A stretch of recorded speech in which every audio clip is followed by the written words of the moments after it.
Hey guys, Adam here with AmericanMuscle.com, and today we're taking a closer look at and installing the C&L Street cold air intake with the 95mm MAF housing, available for all 11 to 14 Mustang GTs.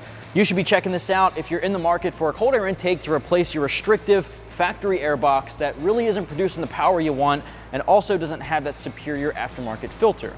This option here is not only going to help your engine breathe a lot better, you're also going to get slightly better throttle response and acceleration, as well as a small bump in horsepower and torque with a no tune required intake with the option to add a custom tune to really maximize its gains. What I mean by that is C&L's intake here is a little more unique in the sense that it has this insert tube, this optional insert tube in the MAF housing. Without that insert tube, you got a 95mm MAF housing that requires a tune to really boost that power. But if you don't really want to pick up a custom tune right out of the box, insert that tubing and it's a no tune required intake. So really it has the versatility to go both ways. If you order this guy and you're not really looking to spend the bucks on that tune at first, insert the tube.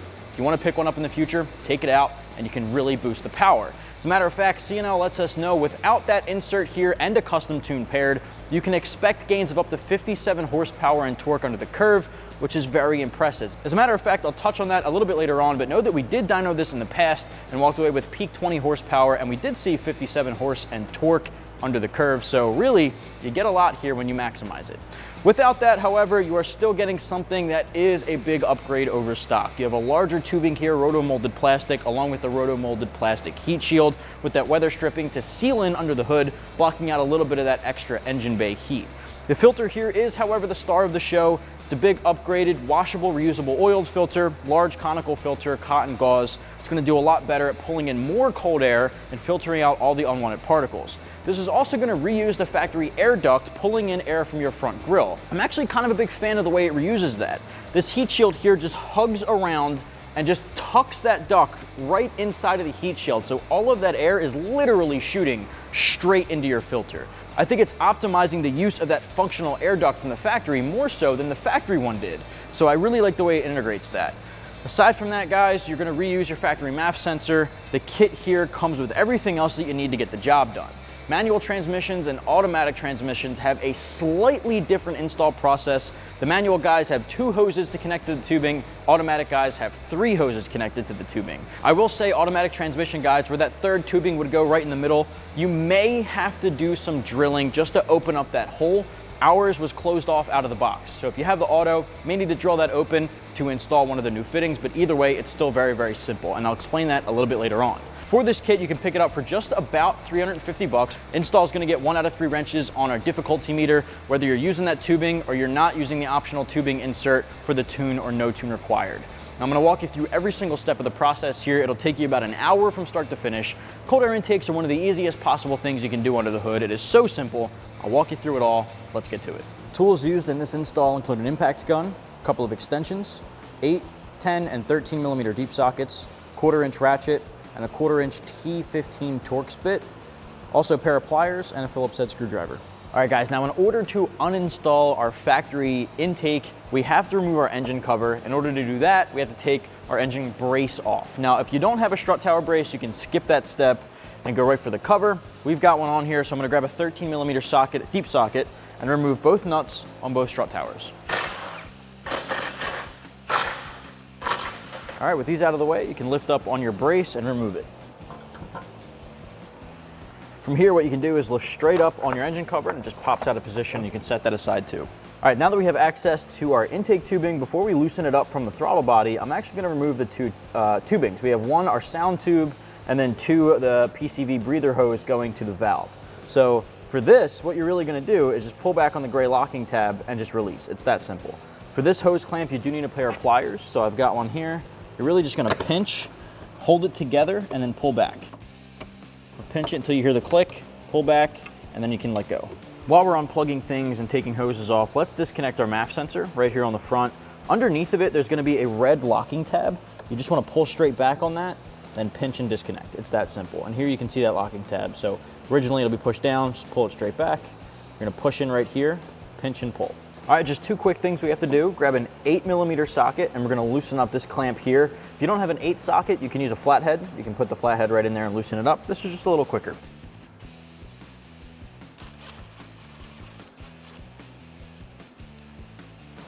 All right, and then if you want, you can just disconnect. All right, so now you can grab a 10mm socket and remove this one bolt holding on the factory heat shield.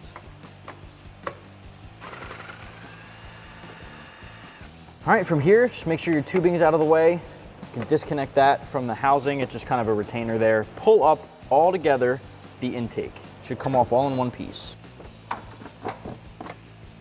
All right, guys, we got our factory intake off of our 14 GT behind me. It's on the table next to our C&L Street cold air intake, and I want to take you through some of the similarities and differences between the two kits. Let's start up top with the filter. Now, I took apart the factory intake to expose the flat paper element dry filter. It does an okay job filtering out unwanted particles. It's really not maximizing airflow, however, especially not in this heat shield. Now, the new filter from C&L is an oiled, washable, and reusable conical 360-degree filter made of a high-quality cotton gauze element that also has a diamond wire mesh surrounding the outer layer. Now, that is going to be superior when it comes to comparing it to the factory option.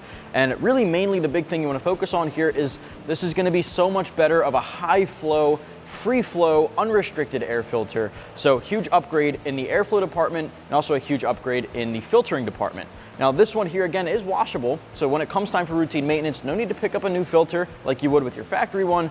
Pull it straight out, wash it, re-oil it, throw it right back in, and you're good to go, good as new. Moving on from there, you have a Roto molded heat shield and tubing here, which is a lot larger than the factory one. It's not going to be as restrictive as the factory one as well, that has this flex tube in the middle of it. Lots of room for that air to flow freely, no restrictions, and it also has all of the fittings here to make sure you're reusing your factory hoses, including that factory sound tube, so you can make sure you hear that aggressive sound inside the cabin. The other big thing you want to focus on here is the Maf housing. This includes a 95mm Maf housing. The Maf sensor not included, you're reusing the factory one, which is fine. But what's cool about this is you have an insert that you can use that makes it a no tune required intake. This insert has a little slot here and lines up with that Maf housing to make sure that everything is a perfect fit. And it makes it just a little smaller so it doesn't require that tune. So right out of the box, you can bolt it up with this tubing insert inserted and you're good to go. If you want to spice things up a little bit, really maximize the potential of this intake, since it is a bolt-on power mod, remove that tubing. It's a much larger Maf housing. Then you can upload a 93 octane tune like the one from Bama. You can pick that up and really maximize gains. And like I said earlier, guys, this has been bench tested and dyno tested. You walk away with about 20 horsepower peak over the factory numbers. And in our previous dyno test that we've done, we've seen gains up to 57 horsepower in torque under the curve. So really that tune's gonna maximize this thing if you decide not to insert that optional insert. But with it, again, no tune required. With all of that said, guys, I want to show you guys a couple of things that we have to transfer over. We're going to move over our factory mass airflow sensor from the side of our tubing here. It's going to bolt right up to that housing. Now, because we're not strapping this down to the dyno today, we are going to show you guys the no tune required version, which is going to use this insert. So you want to make sure you're sliding that through. So with that inserted, let's unbolt our factory Maf sensor and move it over. All right, so grab a T15 Torx bit and you're going to remove the 2 Torx screws holding on the factory Maf sensor. I'm going to use my 1/4" ratchet and my T15 bit or socket. We're going to move these. Once you crack it loose, you can typically get it out by hand. I'm going to get this to move out far enough. I'm going to use this socket here and get them off.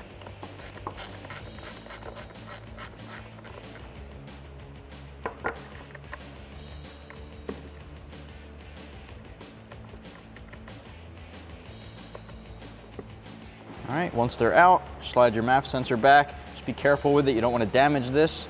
Set it down. We can put our factory tubing aside. All right, so next up, we're going to install our Maf sensor. If you are going with a custom tune, you do not want to use this insert. Set it aside and just install the Maf sensor directly into the 95mm housing. If you do not want to go with a custom tune, you are going to need to use this insert. Slide it in now. Line up the open holes, so you have to spin it until the holes line up. You're going to grab your Maf sensor and install it. Now, before you do so, your Maf sensor will have a rubber gasket around the edges. If it does not, you want to go back to your factory tubing and check to see if the rubber gasket is still in the tubing. You'll need to transfer that over. Ours is still seated here. So what we're going to do is slot this in. Now, it only lines up one way. If your holes don't line up, just flip the sensor over and get them to line up. From there, grab the Phillips head screws included in the kit. You're not reusing the factory Torx screws. The Phillips heads are there for you. And thread those in by hand just to get them to catch.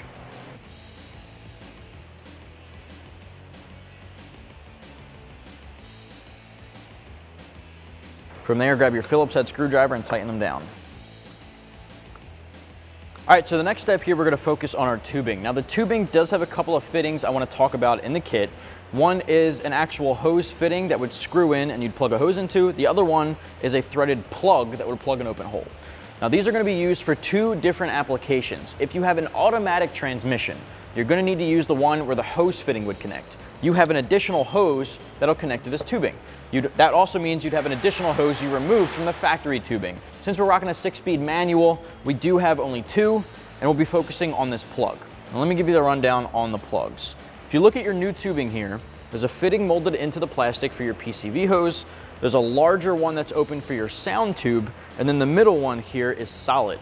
So if you have an automatic transmission, all you'll need to do is drill this open. It's already got some molded template there for you, so you know exactly how big to make that. Grab the appropriate drill bit size, open that up, and then you're gonna thread this guy in with a wrench. Now, this is a tapered fitting, so for guys with automatic transmissions, as you start tightening it, it'll get tighter and tighter and have a leak-free seal. You don't have to worry about using thread tape or any kind of sealant like that. It'll get tighter with that tapered fitting. Now, if you have the manual transmission, since ours is molded shut, we don't have to worry about drilling it open. There's no point drilling it open just to put a plug in. It's already plugged. So if yours is not molded shut, if you have this opened up, thread this guy in. You're gonna need to plug that hole. Manual transmission guys don't have an additional hose that'll need to be plugged in. Hope that makes sense. We don't have to worry about that now because we do have the manual and it's already sealed. We don't need the plug, so set that aside. There are two couplers included in the kit that we're going to install next. One's larger, one's smaller. The smaller one is going to go to the throttle body side of your tubing. The larger one's going to go to your filter side. So what you're going to do is take the clamps included in the kit, find the appropriate size. The larger ones go to the larger coupler, smaller ones go to the smaller coupler. Install the larger one over this end here, going to your filter. You'll know it's the filter side, number one, because when you're looking at it, the C&L logo will be facing you. It's on the right. It's also on the sound tube side, the fitting that's larger. The coupler going to the throttle body will be on the molded side where this tube fitting is. So we have that in place. Grab your socket and tighten this guy down. All right, so when you're tightening your clamp down, you want to make sure it's seated all the way against the edge there so it gets a nice tight seal and an even seal.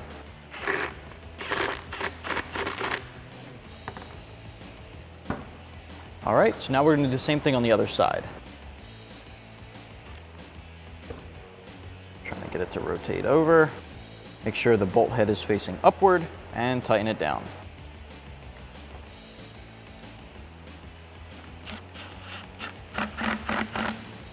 Next up, guys, we're going to install our MAF housing onto our tubing on the filter side here.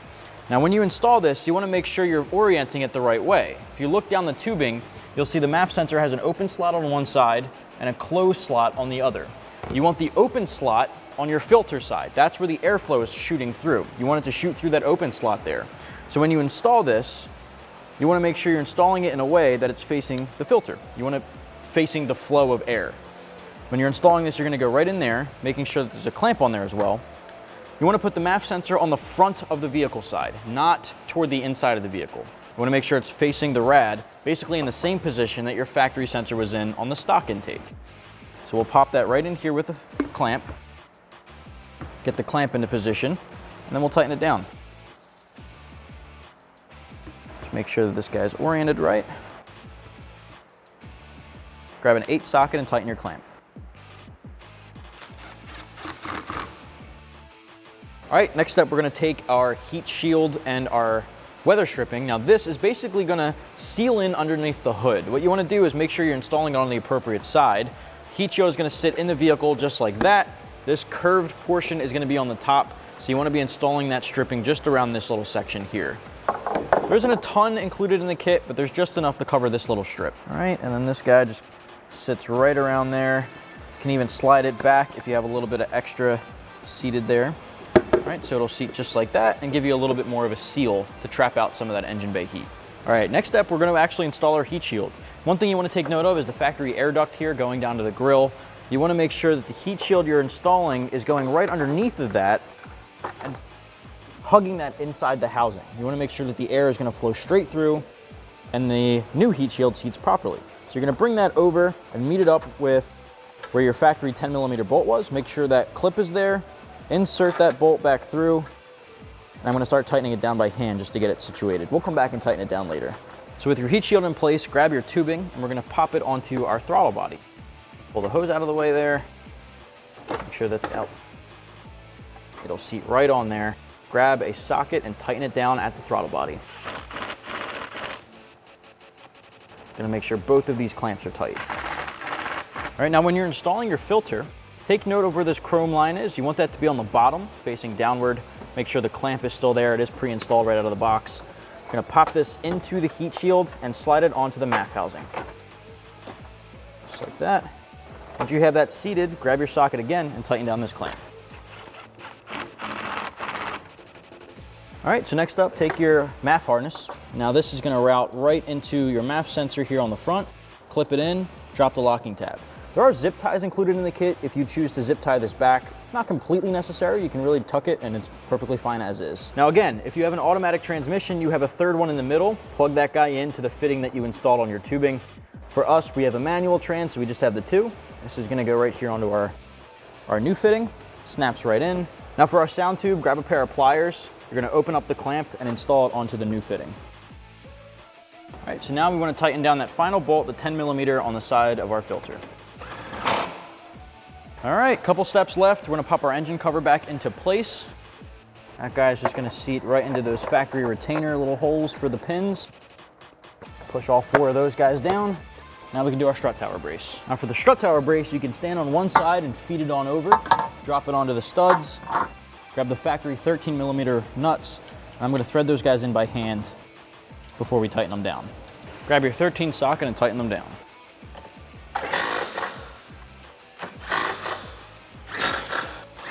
With that strut tower brace tightened down, you're good to go. Well guys, that's gonna wrap up my review and install for the C&L Street cold air intake with the 95mm MAF housing, available for the 11 to 14 GT. And you can pick yours up for your S197 right here at AmericanMuscle.com.